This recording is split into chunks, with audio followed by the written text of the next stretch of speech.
Consider this function here. For values of t less than d, where d is some positive number, the function is 0. For values of t between d and d plus a, where a is a positive number, the function has some constant value b, some positive value b. For values of t greater than d plus a, the function is 0. We are going to represent this function using step functions. To see that, let's look at the step function u of t minus d. So d is some positive value. We know from previous videos that the step occurs at d.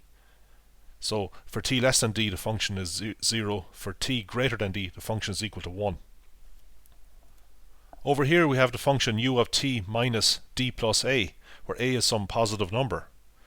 So for values of t less than d plus a, the function is 0. For values of t greater than d plus a, the function is 1. The step occurs at d plus a. Now let's combine these two functions. Let's take this function and subtract this one here. Now we've done this before, but I'll go through it again. For values of t less than d, this function is 0, and this function here is also 0. So we're going to get 0 minus 0, which is 0. So this function is 0 for values of t less than d. Let's look at values of t that are between d and d plus a. In this function, the value is 1. The value of u of t minus d is 1 for such values in this region. But for this function here, the value is 0. So we're taking 1 and subtracting 0 for values of t between d and d plus a. Well, that gives us 1. Now, for values of t greater than d plus a, this function here is equal to 1. And this function here is also equal to 1. So when we take the difference of these two functions, when we take this function and subtract this function, we are going to get 1 minus 1 for values of t greater than d plus a. 1 minus 1 is 0. The next thing that we will do is multiply this function by a positive value b. So I'll stick b in front of this. Well, for values of t less than b, we have b times 0, which is 0. For values of t in this region here, we have b multiplied by 1, that's b. So basically, we are scaling this piece of the function by b. So we are raising this up and or down depending on whether b is greater than 1 or less than 1. So if b is equal to 1, of course it stays where it is. So we're just moving this piece really by the factor b. So we're moving it so that it's the value of the function between d and d plus a is now equal to b, whatever b is, where b is some positive number. And over here, the value of what's inside the square brackets is 0, so we'll have b times 0, which is 0. Now let's look at the area under this curve. Well, the distance of d to d plus a is just a, and this side of the rectangle is b. So the area is a times b. Now let's make the area of this rectangle 1, because the delta function has an area of 1. If AB is 1, it means that B must be equal to 1 over A. A times 1 over A is 1. Now imagine that we make the base of this rectangle very small. If we decrease A, of course, if we want to maintain an area of 1 under this graph, we will have to increase the height. Here is a graph of successive such functions we get as we reduce the value of a. So say this is the original value of a, this distance here. So the height is 1 over a. That means the area is 1. So this is our original picture. Here is the next function. Now a is a lot smaller, but 1 over a is now this value here. So we can see what's happening. As the width of the rectangle decreases, the height of it has to increase if we want to keep the area under the function, under the graph, equal to 1. We can see that as a becomes 0, approaches 0, we get an infinitely tall spike at t equals d. So the left corner of the spike is at t equals d. We call the function that is an infinitely tall spike at t equals d delta of t minus d. Here is its definition. Our function was b times u of t minus d minus u of t minus d plus a, where b is equal to 1 over a, because we want the area under the graph to be equal to 1.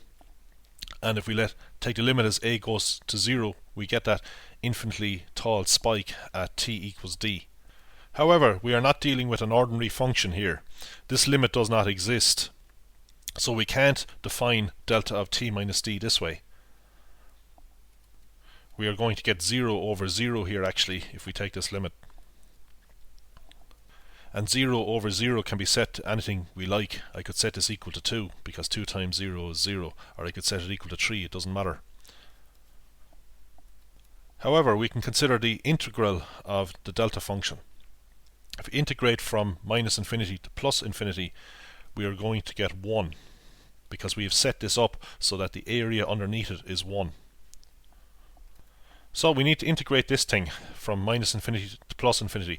Now we can actually take the limit outside the integral sign and consider the integral of this function with respect to time, and then take the limit as a tends towards 0. We know what this function looks like. Here I have it drawn. This value here is actually 1 over a, because we want the area to equal 1. A times 1 over a is 1. We can consider this integral as a sum of 3 integrals. We can integrate this function from minus infinity to d, which will just give us 0 because the function is 0 there for t less than d. Then we integrate this function from t equals d to t equals d plus a. So we'll have the area here. Well, basically this function has value 1 over a for t between d and d plus a. And finally we have this third integral. We integrate from d plus a to infinity, which will give us 0. So this is 0 and this is 0. So we just have this here. If we integrate 1 over a with respect to t, since a is a constant, we get 1 over a times t. And we apply the limits d to d plus a. So if we plug in the upper limit, we get d plus a over a. Then we minus the lower limit d over a. So writing this as two fractions, we've d over a minus d over a is 0, and then we're left with a over a, which is 1. So as we expect, we get the limit as a tends towards 0 of 1, which is 1. It can be proven that if we take a function little f of t multiplied by delta of t minus d and integrate from minus infinity to infinity with respect to t, we get little f at d. We get the value of the function at this value here. So applying this transformation to the function f of t enables us to sift out the value of the function at d. Let's look at this example here. We have some function of t. We have a delta function at t equals d, so we have an infinitely tall spike. I'm just representing it as an arrow here, but the area under the spike is 1. If we want to sift out the value of the function at d, in other words, if we want to find f of d, which is this value here, we could integrate from minus infinity to infinity f of t multiplied by delta of t minus d, as we've seen. But let's consider values alpha and beta, such that alpha is less than d and d is less than beta. We can write this integral as an integral of the function f of t delta t minus d, in this case, from minus infinity to alpha, plus and the integral of this function, I won't write it down, from alpha to beta, and finally we can integrate from beta to plus infinity. But we know that the value of the delta function from minus infinity to alpha is actually 0. So the delta function has a non-zero value. Well, it's actually infinity at t equals d. So it's 0 everywhere else. So from minus infinity to alpha, the value of the delta function is 0. So we're integrating 0. So this will just be 0. Then we can integrate from alpha to beta. And finally we can integrate from beta to infinity, but the delta function is 0 for values of t greater than beta. So this will be 0 as well. So we don't have to integrate from minus infinity to infinity, we can just integrate our function from alpha to beta, as long as the interval from alpha to beta contains d. Let's look at this example here. We want to integrate sine of t times delta of t minus 1.1. So we have a spike at 1.1. To pick out the value of the function at 1.1, we can do this integral here. We don't have to integrate from minus infinity to infinity. We just need to integrate over an interval that contains 1.1. So in this case, the integral is done from 1 to 2. So 1 is less than 1.1, and of course 2 is greater than 1.1. So we just integrate from 1 to 2 here, and we will get the sine of 1.1. Here's another example. In this case, f of t is e to the minus t, and we have a delta function at t equals 1. So in order to get f of 1, which is e to the minus 1, we can integrate over any interval that contains 1. So here the integral is done from 0 to infinity. That's fine.